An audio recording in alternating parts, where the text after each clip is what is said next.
नमः संस्कृताय। प्रिय संस्कृत मित्राणि, संस्कृत सेवा में आप सभी का स्वागत है। हम लोग पढ़ रहे हैं महाकवि भारवी प्रणीत किरातार्जुनीय महाकाव्य का प्रथम सर्ग, जिसमें हम लोग 1 से 21 श्लोकों तक का अध्ययन कर लिया है। आज हम लोग 22वें श्लोक का अध्ययन करेंगे। और मित्रों, हम लोग आज परीक्षा दृष्टि आपको नहीं दे पाए। सुबह थोड़ा स्वास्थ्य ठीक नहीं था, तो इस कारण से आपको परीक्षा दृष्टि उपलब्ध कराने में अक्षम रहे हम। लेकिन अब प्रयास करेंगे कि आगे से ऐसा नहीं होगा, और आप लोगों को प्रयास होगा कि कल जो है परीक्षा दृष्टि आपको मिल जाएगी, और उसके बाद 22वें श्लोक की परीक्षा दृष्टि मिल जाएगी। मित्रों, तो हम लोग पढ़ेंगे किरातार्जुनीय महाकाव्य का प्रथम सर्ग, पढ़ ही रहे हैं। इसमें हम लोग 22वें श्लोक का आज अध्ययन करेंगे। आइए पूर्व में हम लोग पहले श्लोक पढ़ लेते हैं। सयौवराज्ये नवयौवनोद्धतं निधाय दुःशासनमिद्धशासनः मखे स्वखिन्नोऽनुमतः पुरोधशा धिनोति हव्येन हिरण्यरेतसम् सयौवराज्ये नवयौवनोद्धतम् निधाय दुःशासनमिद्धशासनः मखे स्वखिन्नोऽनुमतः पुरोधसा धिनोति हव्येन हिरण्यरेतसम् सयौवराज्ये नवयौवनोद्धतम्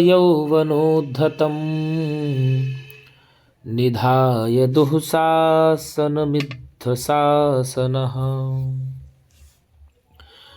मखे स्वखिन्नो नुमतः पुरोधसा धिनोति हव्येन हिरण्यरेतसम् इद्धशासनः सः नवयौवनोद्धतं दुःशासनम यौवराज्य निधाय, अर्थात दुःशासन को युवराज के पद पर बैठा करके। तो इसमें इस श्लोक में क्या है गुरुजी, आप बता दें। वनेचर युधिष्ठिर से बता रहा है कि दुर्योधन धार्मिक आदि अनुष्ठान के विषय में,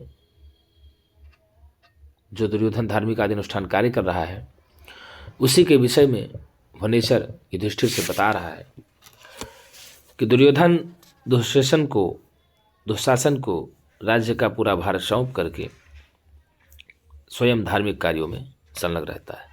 अर्थात जितनी भी शासन सत्ता की जिम्मेवारी है, वो सारी जिम्मेवारी दुर्योधन दुशासन को दे देता है, और संपूर्ण जिम्मेवारी देने के पश्चात अपना जो है धार्मिक कार्य में लीन हो जाता है। तो आइए पहले हम लोग पदच्छेद कर लेते हैं। सा यौवराज्ये नव यौवनम उद्धतम निधाय दुःशासनम इद्धशासनः मखेषु अखिन्नः अनुमतः पुरोधशा धिनोति हव्येन हिरण्यरेतसम्। अर्थात अब लेंगे अन्वय सहित इद्धशासनः। इद्धशासनः मतलब अप्रतिहत शासन, अर्थात आज्ञा वाला।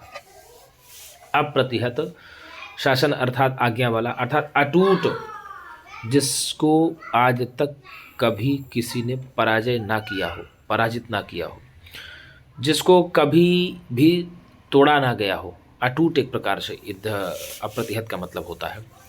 तो अप्रतिहत शासन आज्ञा वाला, सह वह दुर्योधन, नव यौवनोद्धतम अर्थात नवीन युवावस्था के कारण उद्दंड, नवीन युवावस्था के कारण उद्दंड, या कह दीजिए नई नई अवस्था के कारण घमंड से चूर या गर्भ से चूर। दुःशासनम, दुःशासन को, किसको गुरुजी?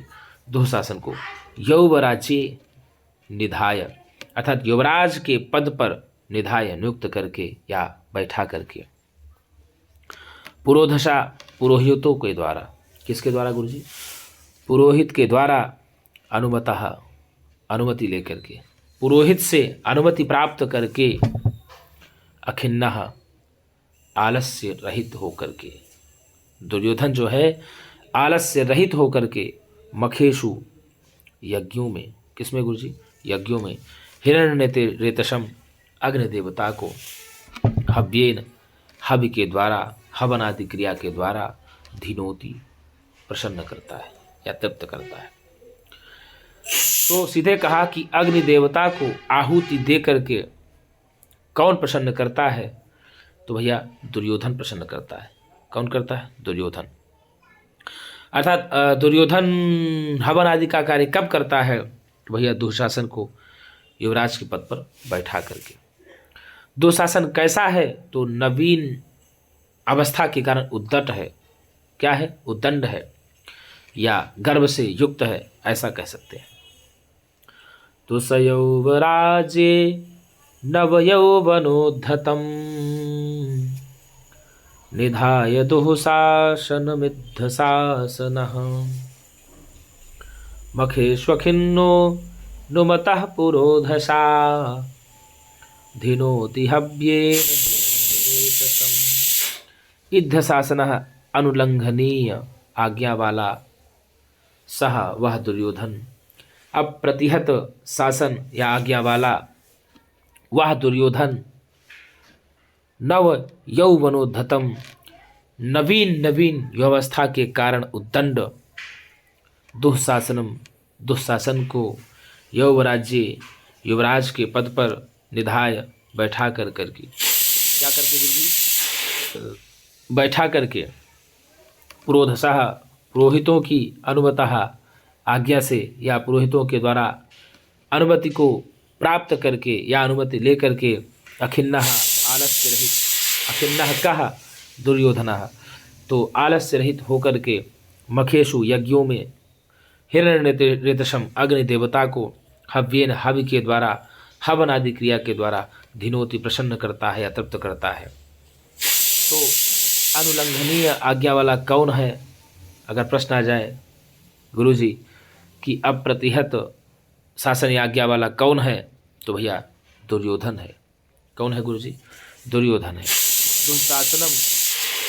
दुशासन किस प्रकार है?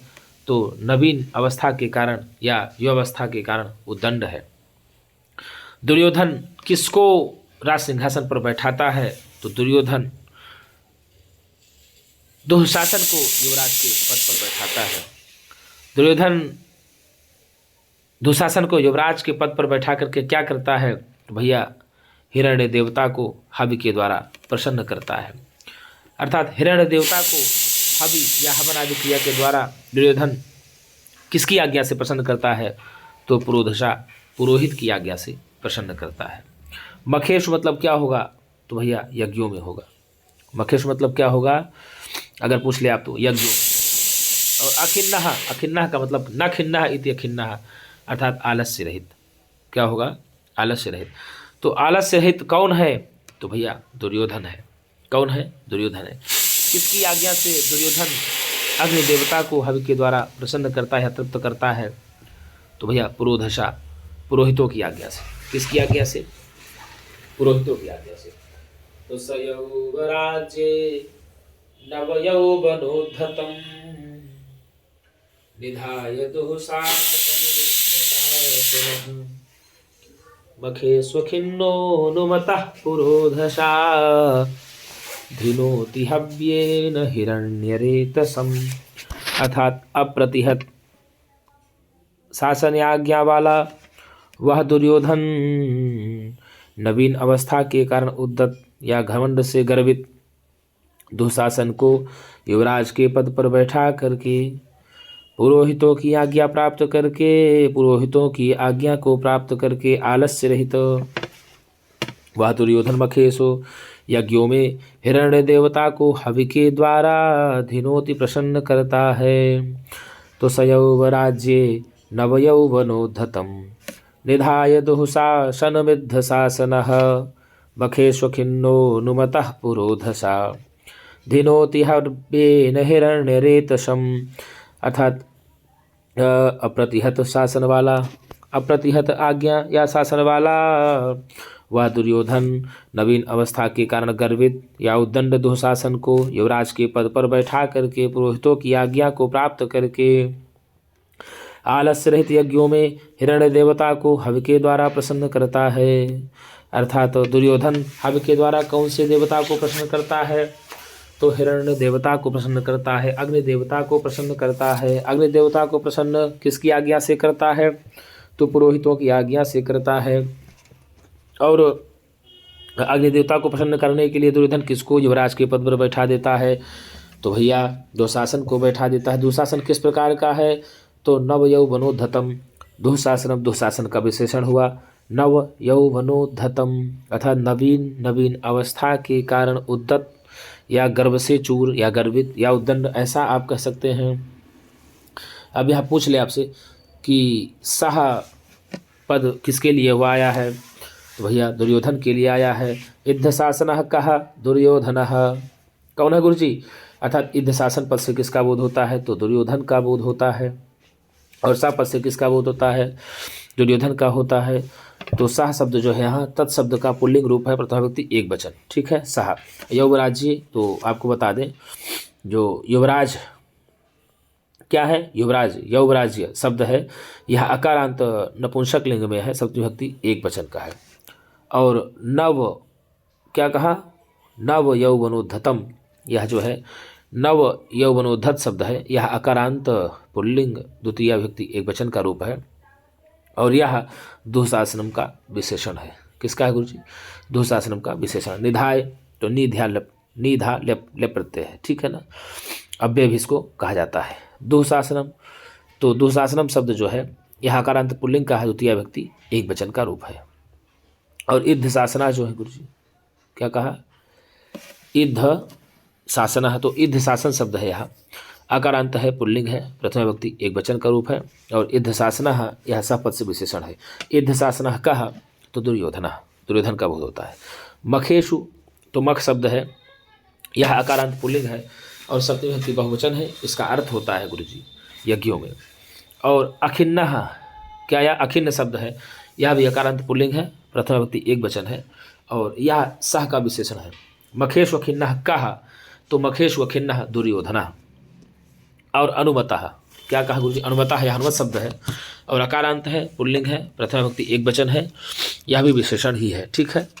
और पुरोधशा, तो आपको बता दें ये जो पुरोधशा है, ये पुरोधस शब्द है, यह हलंत पुल्लिंग है, यह तृतीय विभक्ति एक वचन का रूप है, ठीक है ना। और धिनोति, ये धिनोति है, क्रियापद है।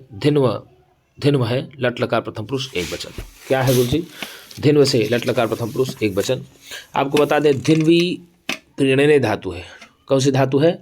धिन्वी प्रीणने धातु है और लट लकार प्रथम पुरुष एक वचन रूप बदना धिनोति। रूप चलता है धिनोति, धिनुतः, धिन्वन्ति, धिनोषि, धिनुथः, धिनुथ, धिनोमि, धिन्वः, धिन्वः। रूप धिनुवाह भी चलता है, धिनुमाह भी चलता है, ठीक है। हव्येन, तो हव्येन में आपको बता दें हव्य शब्द है, अकारांत नपुंसक लिंग है, तृतीय विभक्ति एक वचन बनता है हव्येन। और हिरण्यरेतसम में हिरण्यरेतस शब्द है, यह हलंत है, पुल्लिंग, द्वितीय विभक्ति एक वचन का रूप हिरण्यरेतसम बन गया। तो आपसे अगर पूछ लेता है इस प्रकार से तो आप बताएंगे। तो मखेश खिन्नः कहा दुर्योधनः, इद्ध शासनः कहा दुर्योधनः। अर्थात पुरोधशा आज्ञा मतलब पुरोहितों की आज्ञा का पालन कौन करता है? तो दुर्योधन करता है। और पुरोहितों की आज्ञा का पालन करते हुए दुर्योधन किसको प्रसन्न करता है या किसको तृप्त करता है?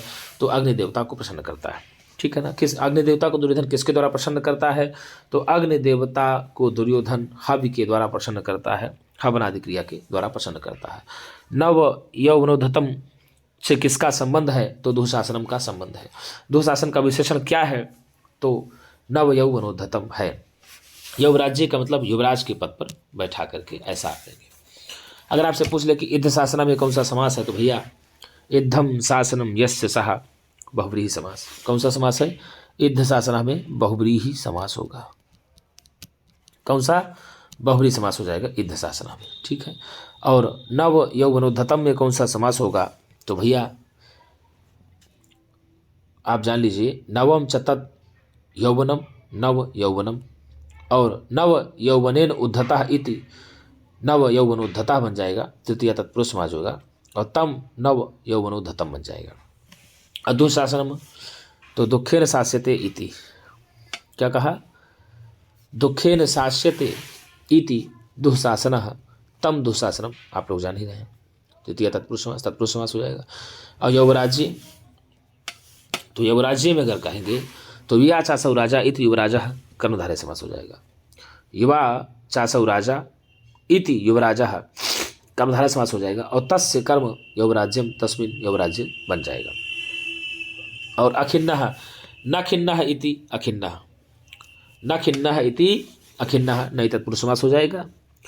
और हिरण्यरेतसम में अगर देख लें कौन सा समास होगा, तो हिरण्यम सुवर्णम रेतो यस्य सह हिरण्यरेताः, तो बहुब्रीहि समास हो जाएगा। और तम हिरण्यरेतसम बन जाएगा, ठीक है ना।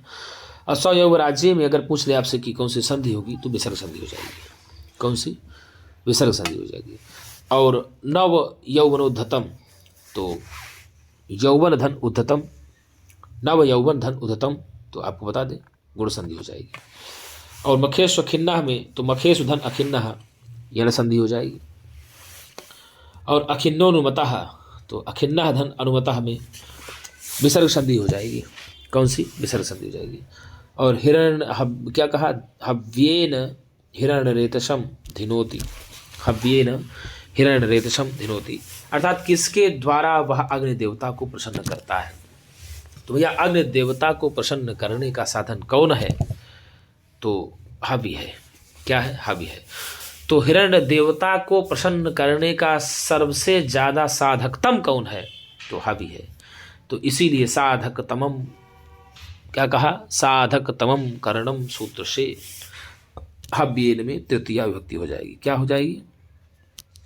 साधक तमम करणम सूत्र से हव्येन में तृतीया, हव्येन में करण संज्ञा हो जाएगी। और कर्तृकरणीय तृतीया सूत्र से इसमें तृतीया विभक्ति हो जाएगी। तो हव्येन हिरण्यरेतसम धिनोति में कित्र सूत्र से तृतीया विभक्ति हुई है। तो तृतीया विभक्ति विधायक सूत्र हो गया आपका कर्तृकरणो तृतीया। और किस सूत्र से करण संज्ञा हुई है? तो भैया साधकतम करणम सूत्र से हुई है।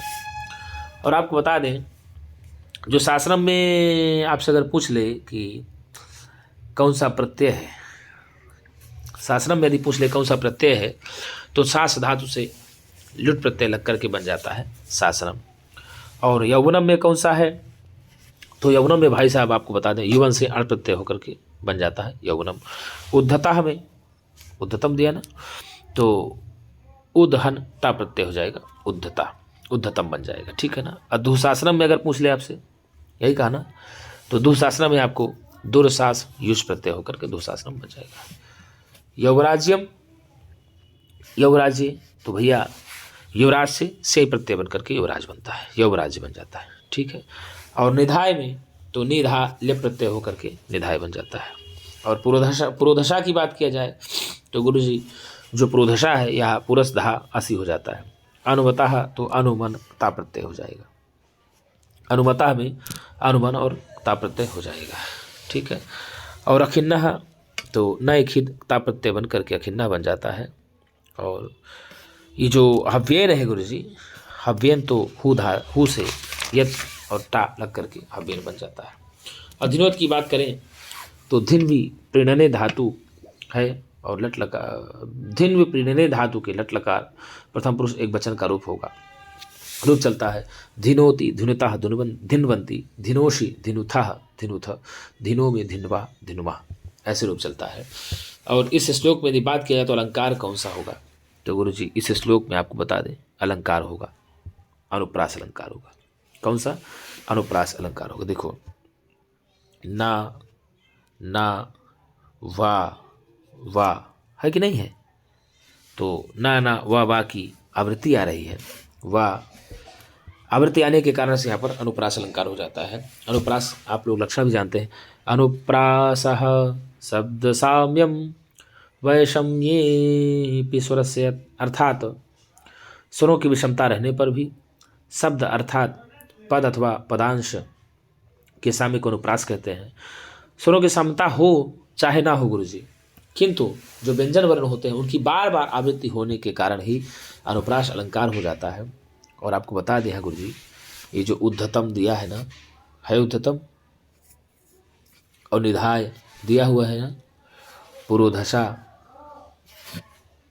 धिनोति, देखिए धा, गौर करिएगा, धा धा धा धा धा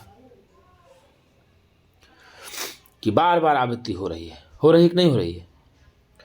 और देखिए आपको बता दें कि सा भी की हो रही है, सा भी हो रही है, ये सा सा सा सा सा, ना की भी हो रही है, ना ना, हो रही कि नहीं हो रही है, तो ना, तो वर्णों की बार बार आवृत्ति हो रही व्यंजन वर्णों की, इसलिए यहाँ पर अनुप्रास अलंकार हो गया। और अनुप्रास अलंकार को शब्दालंकार के अंतर्गत रखा जाता है। किसके अंतर्गत गुरु जी? शब्दालंकार के अंतर्गत रखा जाता है। इस श्लोक में पूछ ले कि कौन सा रस है, तो आप बताएंगे इस श्लोक में है गुरु जी शांत रस है।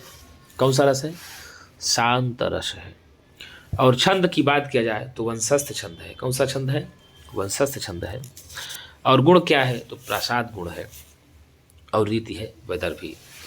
तो सयौवराज्ये नवयौवनोद्धतं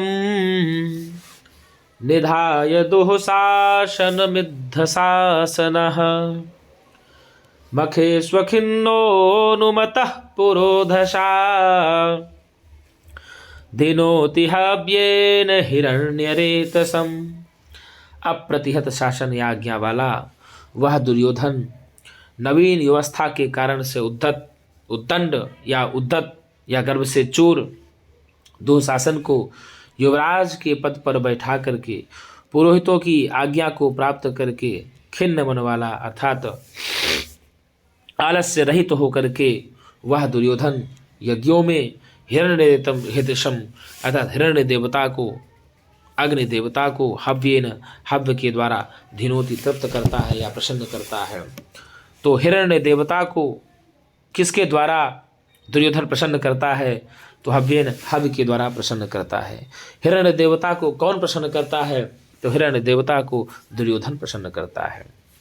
हिरण्य देवता को दुर्योधन किस प्रकार से प्रसन्न करता है? तो हव्य के द्वारा प्रसन्न करता है। ठीक है ना। अब हिरण्य देवता को दुर्योधन किसकी आज्ञा से प्रसन्न करता है? तो पुरोधशा पुरोहितों की आज्ञा से प्रसन्न करता है। किसकी आज्ञा को प्राप्त करके दुर्योधन हिरण्य देवता को प्रसन्न करता है? तो पुरोहितों की आज्ञा को प्राप्त करके। पुरोहितों की आज्ञा को प्राप्त करके हिरण्य देवता को कौन प्रसन्न करता है? तो दुर्योधन प्रसन्न करता है। और ये किस प्रकार से? तो भैया यज्ञ मखेशु यज्ञों में किसमें प्रसन्न करता है? यज्ञों में। मखेशु शब्द का अर्थ क्या होगा? तो मखेशु शब्द का अर्थ होगा यज्ञों में। अखिन्ना पद का क्या अर्थ होगा? तो अखिन्ना पद का अर्थ हो जाएगा गुरु जी आलस्य रहित। पूछ लेकर आपसे तो बताएंगे। और मखेशु अखिन्ना में कौन सी संधि है? तो आप बताएंगे मखेशु अखिन्ना में यण संधि हो जाएगी। कौन सी? यण संधि हो जाएगी। और नव यौवनम धन उद्धतम में कौन संधि? तो गुरु जी आपको बता दें गुण संधि हो जाएगी। और सयौवराज्य में कौन संधि हो जाएगी? तो भैया विसर्ग संधि हो जाएगी। अखिन्नोनुमता में कौन सी संधि हो जाएगी? तो विसर्ग संधि हो जाएगी। हव्येन में कौन सी व्यक्ति कौन सा वचन है? तो तृतीय व्यक्ति एक वचन है। धिनोत हव्येन हिरण्यरेतसम पद से किसका बोध होता है? भैया आपको बता दें दुर्योधन का बोध होता है। दुर्योधन के द्वारा ही सारा कार्य होता है। तो धिनोत हव्येन हिरण्यरेतसम यह पंक्ति किस काव्य से ली गई है? तो किरातार्जुनीय महाकाव्य से ली गई है। इस पंक्ति का वक्ता कौन है? तो इस पंक्ति का वक्ता है वनेचर। इस पंक्ति का श्रोता कौन है? तो इस पंक्ति का श्रोता है युधिष्ठिर। कौन है गुरुजी? इस पंक्ति के श्रोता है युधिष्ठिर। पुरोधशा पद से किसका बोध होता है? तो पुरोहितों का बोध होता है। किसका होता है? पुरोहितों का बोध होता है। इद्ध शासना पद से किसका बोध होता है? दुर्योधन को बोध होता है। अखिन्ना पद से किसका बोध होता है? दुर्योधन का बोध होता है। सा पद से किसका बोध होता है? दुर्योधन का बोध होता है। और नव यौवनोद्धतम पद से किसका बोध होता है? तो भैया दुःशासन का बोध होता है। दुःशासन पद से किसका बोध होता है? दुःशासन का बोध होता है। दुर्योधन किसको युवराज के पद पर बैठाता है? तो दुःशासन को बैठाता है।